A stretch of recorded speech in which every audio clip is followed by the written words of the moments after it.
Hi everyone. In this tutorial, I'll show you how to edit employee information in QuickBooks Online.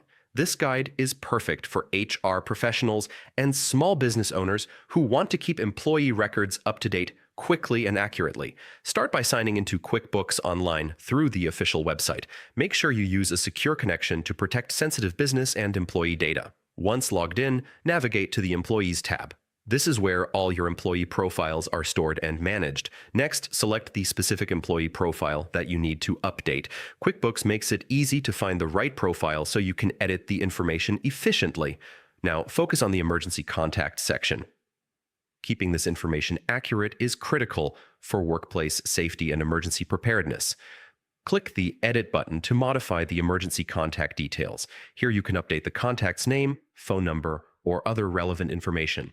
Take a moment to double-check all entered details. Make sure phone numbers are correct and names are spelled accurately to avoid any issues during an emergency. Finally, save your updates. This ensures that the changes are securely stored in QuickBooks Online and immediately reflected in the employee's profile. And that's it.